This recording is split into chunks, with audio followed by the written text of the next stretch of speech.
नमस्कार आप सभी को, स्वागत है आपका हमारे इस प्लेटफ़ॉर्म पर। हम लोग आज UP triple SC Uttar Pradesh अधीनस्थ सेवा चयन आयोग की चर्चा करेंगे।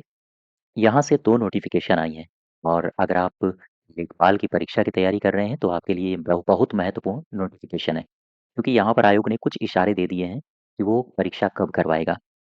उससे पहले एक नोटिफ़िकेशन और आया है, इसकी जानकारी हम आपको दे दें। अगर आप एलिजिबल हैं, योग्य हैं, भेषजी का फॉर्म डालने के लिए, तो आप इसको ज़रूर डालना।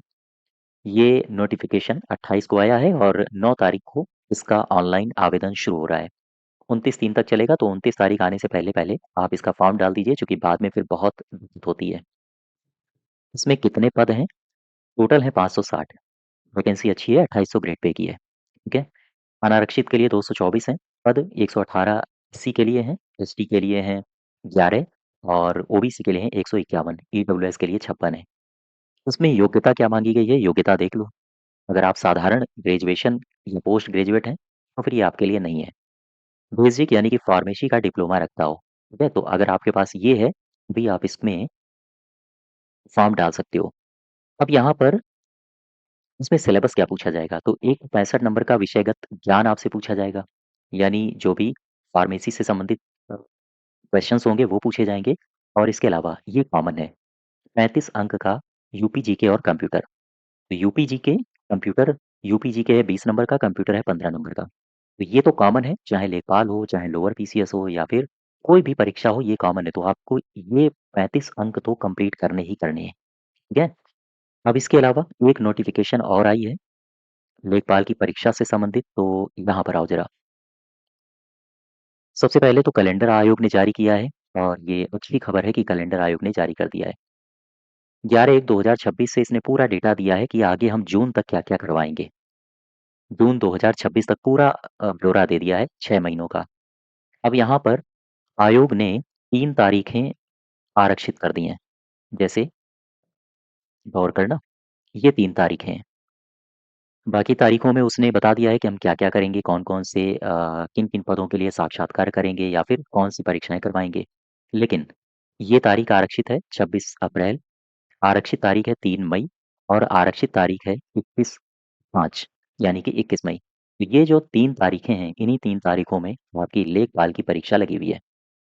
हालाँकि 26 तारीख को भी हो सकती है, लेकिन संभावना ज़्यादा है कि वो मई में ही जाए, ठीक है? लेकिन फिर भी कुछ कहा नहीं जा सकता है, आयोग ने अपनी तरफ से बता दिया है कि भैया ये 3 तारीखें हैं।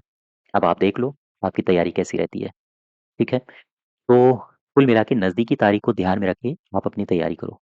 तैयारी में करना कुछ नहीं है, बस रिवीज़न का आपको दायरा बढ़ा देना है। अच्छा, 2-3 जानकारियाँ मैं आपसे साझा कर लूँ। अगर आप लेखपाल की तैयारी कर रहे हैं, तो इसका बैच आपको हमारे एप्लीकेशन में मिल जाएगा। बैच चल रहा है, आप इस बैच से जुड़ सकते हैं। जुड़ने के लिए KT25 कूपन कोड का आप इस्तेमाल कर लीजिए। इसके अलावा अगर आपको नोट्स चाहिए, एनवायरनमेंट के, डिज़ास्टर मैनेजमेंट के, साथ ही साथ साइंस एंड टेक्नोलॉजी के, तो ये भी आपको एप्लीकेशन में बैच में ही मिल जाएँगे, ठीक है? सारे के सारे। उत्तर प्रदेश जिला दर्शन, साथ ही साथ इतिहास से संबंधित जितने भी टॉपिक्स आपको दिए गए हैं, इकोनॉमिक्स के नोट्स, इंडियन पॉलिटी के नोट्स, हिस्ट्री के नोट्स और इसके अलावा इंडियन ज्योग्राफी, जो भी आपका पूछा जाएगा डीआई के अलावा, हिंदी के अलावा सारे के सारे नोट्स आपको हमारे एप्लीकेशन में मिल जाएँगे। तो आप वहाँ पर आइए और KD25 कूपन कोड का आप इस्तेमाल करके इस बैच से जुड़ सकते हैं। अच्छा, अब यहाँ पर 2-3 जानकारियाँ मैं आपको दे दूँ, जो रनिंग बैच चल रहा है, उसमें क्या-क्या बचा है और आगे आने वाले दिनों में क्या-क्या कंप्लीट हो जाएगा। सबसे पहले बजट कह दिया, अर्थव्यवस्था में बजट बचा हुआ है, ठीक है? बजट में यूपी का बजट और केंद्र का बजट, ये दोनों ही पीडीएफ तैयार हो चुकी हैं, बस इनको क्रॉस चेक करना है और मुझे आपको दे देना है। योजनाओं का पार्ट यानी ग्रामीण परिवेश का पार्ट आज से हमने शुरू किया है और नेक्स्ट 7 टू 10 डेज़ में ये पूरा ग्रामीण परिवेश खत्म हो जाएगा। तो आप यकीन जानिए 10 मार्च के आस-पास आपका पूरा सिलेबस मैं कंप्लीट करा दूँगा, ठीक है? इसके बाद फिर हम शुरू करेंगे मॉक टेस्ट। तो जितना भी सिलेबस दिया गया है उसको बस रिवीज़न करते रहो। ज़्यादा से ज़्यादा आपने रिवीज़न किया और वहीं पर आप बेहतर हो जाएँगे अन्य कैंडिडेट्स की तुलना में। अच्छा, इसमें करंट अफ़ेयर्स भी बची है, तो इन्हीं जब मैं योजनाएँ आपको करवा रहा हूँगा, तो वहीं पर करंट अफ़ेयर्स की पीडीएफ भी आपको साथ-साथ शेयर करूँगा, ठीक है? तो बिल्कुल परेशान मत होना, कोशिश है कि 10 मार्च तक पूरा का पूरा जो कंप्लीट सिलेबस है, वो सारा का सारा आपका कंप्लीट करा दिया जाए। तो ये 3 तारीखें हैं। इन 3 तारीखों में कभी भी लेखपाल की परीक्षा हो सकती है। किसी भी तारीख को हो सकती है और इसका नोटिफ़िकेशन आपके सामने आयोग दे देगा। तो आज यहीं तक रखते हैं?